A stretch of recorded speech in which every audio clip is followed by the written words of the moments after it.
So you thought the Kirby ability tier list was a little too risque? Well, let's go with the games, baby. We're going to the real big deal. Which Kirby game deserves the Kirby Appreciation Award? Freaking adorable! So I'm going over the Kirby games that I like now, and you know, this might be subject to change when I get to those games eventually. I'm gonna end up playing all of these.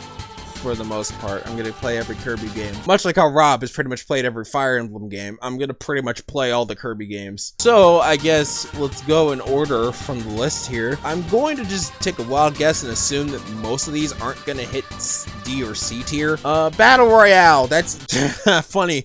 That's going into the C tier. As soon as I said that, it's an alright game. Did need to exist, but it's nice that it exists. Kirby Blast. It's a solid puzzle game, actually. If you really like, I played some of it. It's actually a solid Kirby game. It's short and not really that much of substance, but it's there. Wow, I'm putting more games into the C tier than I thought that I was going to. DDD Drum Dash Deluxe, also C tier.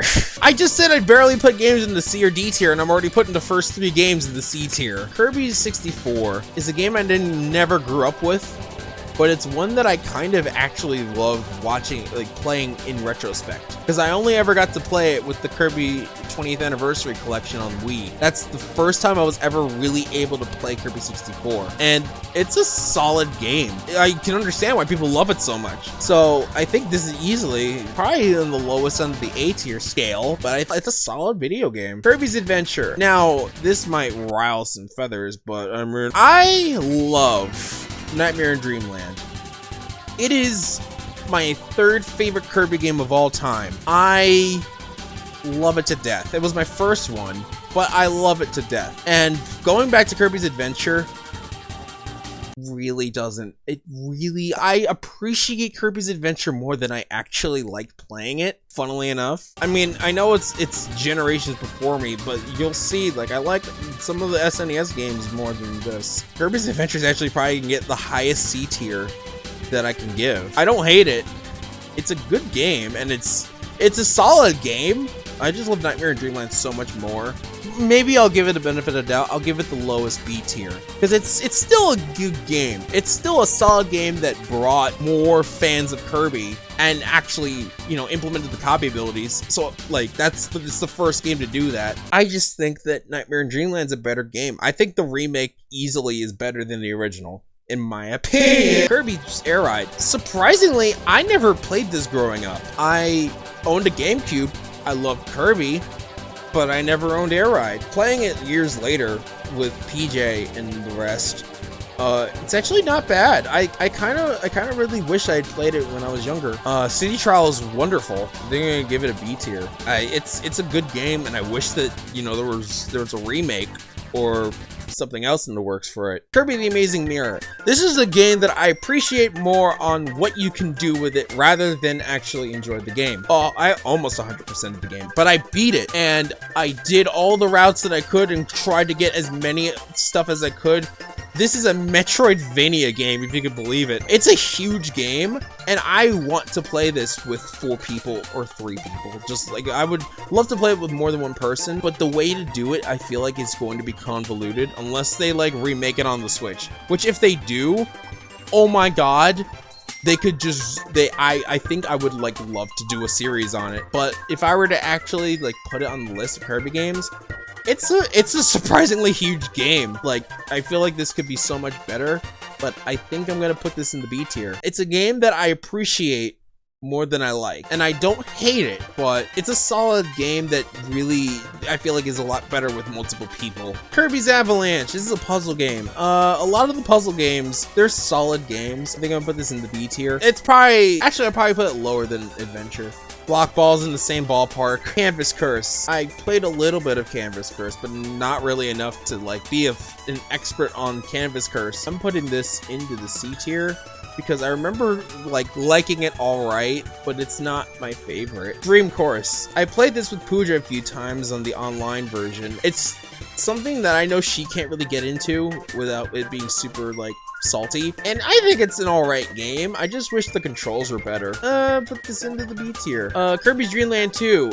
Also alright. I think I'm gonna put this also in the B tier. Kirby's Dream Land 3. It's actually kind of solid. I'd probably put this in the B tier and the higher end. Kirby's Dream Land. I actually kind of like the hard mode. The hard mode saves the game for me, because I was gonna probably put this in like the mid to low B tier, but I'm putting this in low A tier because the hard mode actually really does it for me. And you know, it's the first one of its kind. And it's actually a solid game because there's no copy ability, so you really just got to go off of your pure whatever skill that you have. It's an easy game still, but like it's a Game Boy game, but I actually really like it. Kirby's Epic Yarn. Well, I mean, you can't die in it, so this is one of my favorite Wii games. One of my favorite Wii Kirby games. This is easily going into the A tier. If anything, the game's harder if you want to 100% it, because like, geez, there's a lot to do. Kirby Fighter Deluxe. It's a fighting game with Kirby copy abilities. I think it's a lot better than most people give it credit for, but it's still not the best game. Actually, nah, high B tier right here. Kirby's and the Rainbow Curse. This is going right next. This is going right next to Canvas Curse, because the only thing that the Rainbow Curse has going for it is its art style. Kirby's Pinball Land. Ooh, man, a pinball game. Oh, sure hope you have fun in the C tier. Kirby Star Allies. Now, this was a game that I don't think was worth $60 at launch. Not at all. But after having played through the full version and still am trying to like 100% beat it, they added a lot.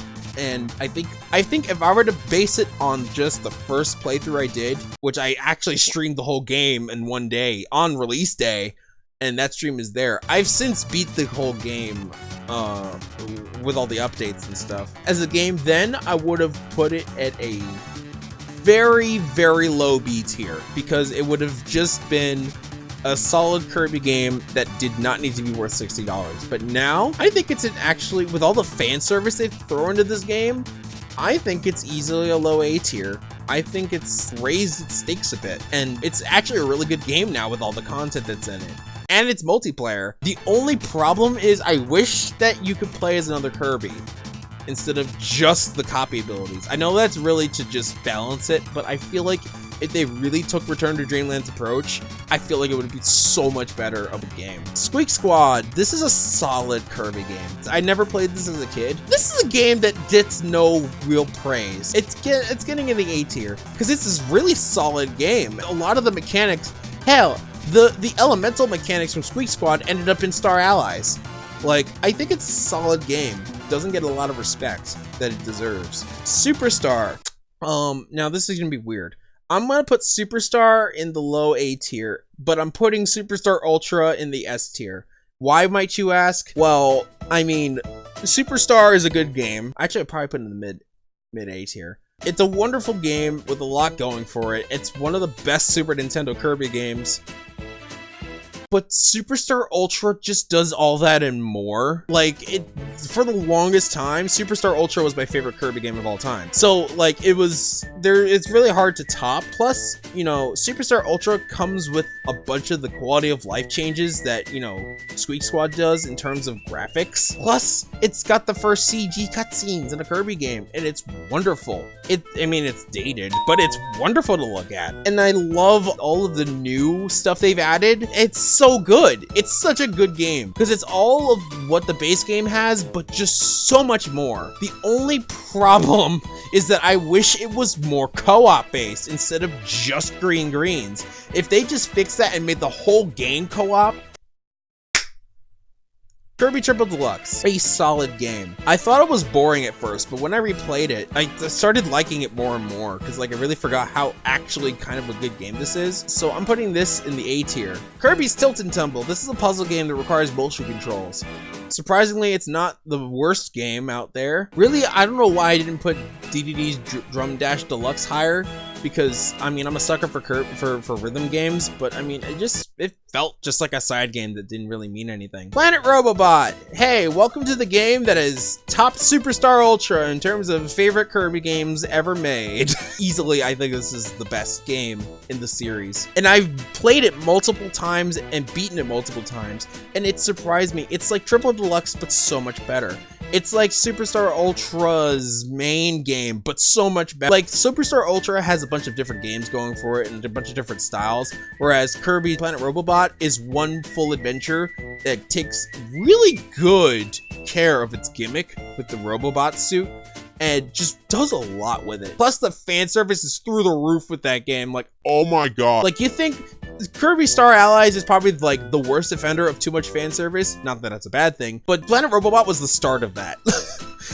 There's so much fan service, and I don't mean that in a bad way. I'm the sucker for it. Team Kirby Clash Deluxe. Now, I'm gonna rope this in with Super Kirby Clash since they're basically the same game and Super Kirby Clash is better. I'm still gonna put it in like the low B tier because it's the fact that it has the free-to-play approach that kind of turns me off from it a little bit. If it was more of like a full-price game, or like it felt more rewarding to do a bunch of things, I probably would have put it in the A tier. But I think as it stands, specifically Super Kirby Clash, because I mean it's the better of the two, it's going in the low B tier. I think the fighting game did it better. Kirby Mass Attack, a underrated game.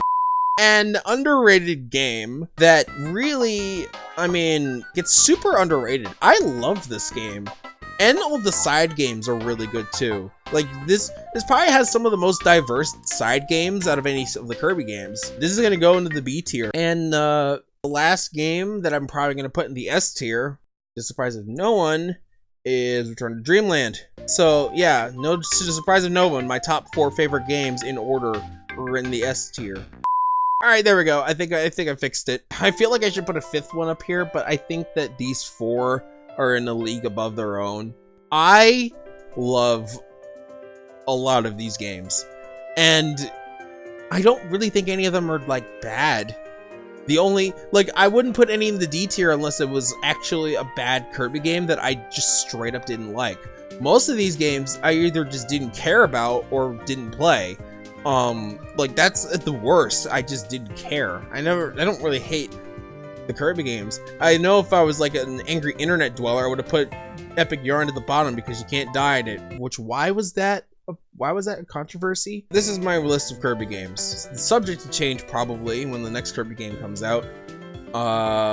In a few years. I don't know. I think that this is a solid list. The Kirby series is wonderful. It is a surprisingly solid series, even though most of the thing is that it's very easy to play, hard to master. But it's a series that I grew up with and love to this day. It is probably my favorite of the Nintendo series that exist, easily beating out Mario and Zelda and Pokemon and Splatoon. But like, I think Kirby is just like up there in a higher level plane that I love. I will always love Kirby. I think that Kirby's been going through some ups and downs lately, but I think this is a wonderful series. Even each game has something to bring, even if it's you know, been done before. Each game kind of just does its own thing and brings something new, and I think, you know, it does well for it. So this is my tier list of the Kirby games and all of that. If you like what you saw, be sure to subscribe. Hey, you remember that guy that just made through the entire tier list? Yeah, that's me. Hi. Welcome to the end of the video, and I'm glad you watched through this one, or all 3 if you're insane enough. Again, like I said, I had a lot of fun making this, and who knows, maybe I'll do another stupid video like this in the future, but hey, this is what I think. I probably would put Kirby Star Allies a little bit higher now than I really thought about it, but this is pretty much my entire tier list of the Kirby games so far, up to this date, and I'm glad I made Christmas Day. I hope you're all having a wonderful holiday this time, and we'll see you guys for another video at some point in the future. Take care, have a lovely day, and we'll see you soon.